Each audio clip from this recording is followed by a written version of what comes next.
What's going on, guys? Welcome along to another video. We are back up at Dick Lovett today, and we're not going to be testing the new S1000XR for 2024. We're going to be testing what I'm going to call its big brother, the M1000XR. Oi, oi, oi, look at that. This thing is looking beautiful. Some stats about this bike before we jump on. This thing has got 201 brake horsepower, 31 more than the standard XR, and 113 Newton meters of torque. That tells me this thing is going to be bloody quick. Quick disclaimer, with this BMW it's not had its first service, which means it is technically detuned slightly. It's got a restrictor on it, but I can tell you from when I took out the M1000R, that was at a restrictor at the time. You can't tell riding around on the streets. It would be on the tracks, top end, you'd notice the difference. But once it's had its full first service, they take off that de-restrictor, and then this will be 100%. But I can guarantee I probably won't even notice the difference, because I'm going to get in towards this top end. That's on this lovely, fine summer day. Anyway, let's get on and ride this. In the white trim, as you see, this bike's coming in at £22,500. Now, the other colour scheme you could get this in is the black and red, and I think that thing looks even better than this white. But that black colour scheme only comes in the M competition package, which adds another £5,100, I think. So yeah, you're looking at about 27.5 grand for the top tier carbon everything version of the M1000XR. Now that's a lot of money. Bringing us back to this XR then, it does only have 452 miles on the clock, so it's still breaking in, but that's okay. We'll still put it through its paces. Now I've got a boring little stint on the motorway, so we will catch up after the motorway.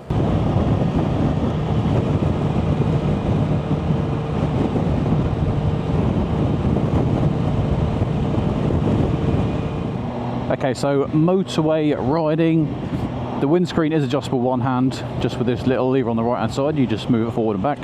It is quite small. The wind protection on the helmet is pretty good. You do still get a bit of wind around the top half. It's okay for touring. I'd potentially think if I was doing a long distance ride, I'd look at getting a bigger screen, and then when I'm back from the ride, putting this shorter one on.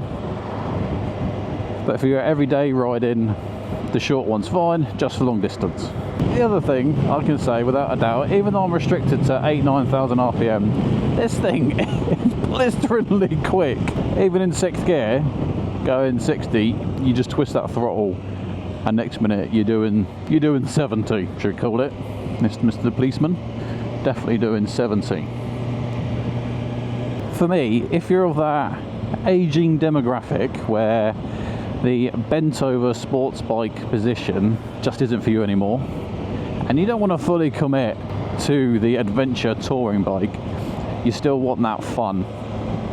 Previously, naked bikes hit that market all day long. This now could be the best of both. You've got a little bit more wind protection, but you've got that sports bike feeling, the speed, the power. It's good. It is very good. And I've only been on it for 10–15 minutes, and half of that was a motorway. Quickly looking at the suspension and the brakes then, we do have upside down telescopic forks at the front. We've got electronic adjusted rebound and compression, and then manual preload, and then the brakes are twin 320 at the front, and I think a single 250.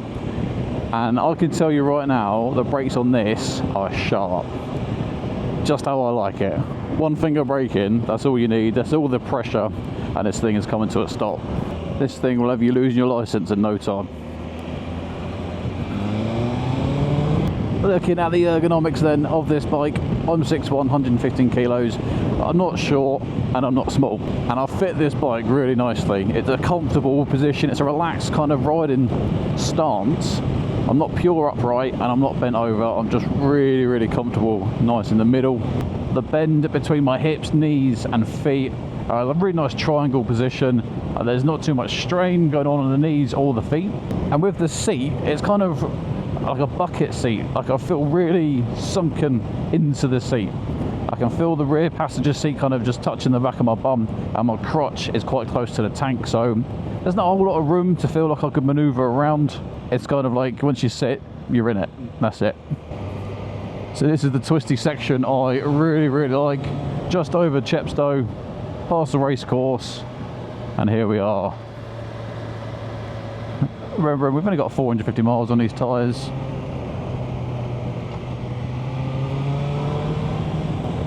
I am in road mode. Cover off the different modes in a bit. I'm just going to enjoy this road.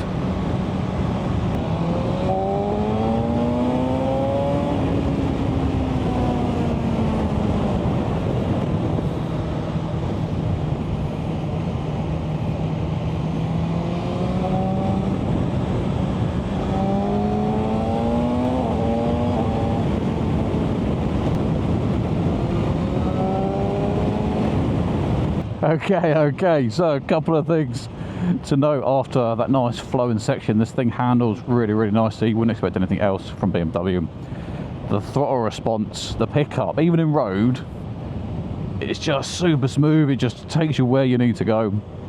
Like I said, brakes, phenomenal. Now if you do hang on the gears a little bit longer, i.e. you don't change when you would normally if you're just having a gentle ride, you do feel some vibrations coming through the handlebars, the pegs, and a little bit on the crotch where I'm obviously touching the tank. But again, that's my preference because I've left it in a lower gear so I can have a little bit more fun on the old wrist side of things. Back there, just third gear, just on and off, just nice and gentle, and it just does everything you want from it in third gear. And now we're back into slow, 20 miles an hour, second gear. There is a little bit of on-off on the throttle. If you don't get it open perfectly and you are on-off, then there is a little bit of jerkiness. You might be able to hear it.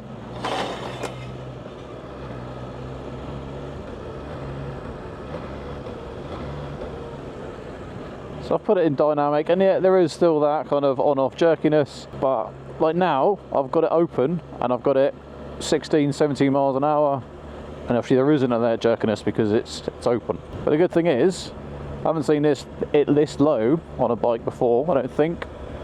I'm in second gear, cruise control is activated, and I'm at 18 miles an hour. Now for me, that's perfect. And I say that because there are other bikes out there that you can only go into cruise control in fourth gear, and I think the lowest you can go is 28 miles an hour, which I'm pretty sure Yamaha is that. Whereas like there's stints of 20, and I want to go on cruise control to make sure I'm doing the speed, so I'm not having that jerkiness, I'm not trying to keep hold of it at the 20 miles an hour. It goes down to, I don't know how low it goes, but at least 18 miles an hour. Well done BMW, you've thought about it. Looking at some of the electronics in this bike then, obviously we've got our LEDs all around. We've got the usual TFT screen in the front, and this does come with that sport screen, so you can see your brake control, your max lean, and all other funky stuff. And you got your laps, and you can flick through, do it whilst you're riding, using a little spinny wheel. We've got our wheelie control, we've got our slide control, cruise control obviously. The quick shifter on this is really nice. There's a little bit of a delay, but nothing too bad going up, and then coming down, buttery smooth. And then you can't forget the heated grips for when you don't take this out during the winter. What I am loving about this engine is just that mid-range punch. It kind of doesn't matter, like I said, what gear you're in. You want to go, you just twist that throttle and you're gone. It's as simple as that. All whilst I'm in a comfortable riding position. So at 20 to 30, yeah, oh, there already. Looking at the rider modes though, as always, mode button on the right hand side, you push it to rotate through, come off the throttle, and then it will activate. Now we've got quite a few. You've got rain, road, dynamic, race, and then there's like race 1, 2 and 3, I think. Now I don't know if this bike is like the GSA where you can put a dongle in and then that unlocks Dynamic Pro and Enduro Pro for the GSA, obviously not this. So I wonder if it unlocks Dynamic Pro where you can then adjust some of the extra parameters, or whether you can just configure the modes as they are without needing a Dynamic Pro. I'm loving the fact that if I just want to stick it in 5th, 6th for these kind of back roads, I can still enjoy the roads. I'm just taking my time. But then you want to go a bit faster, it just keeps twisting, and it goes and goes.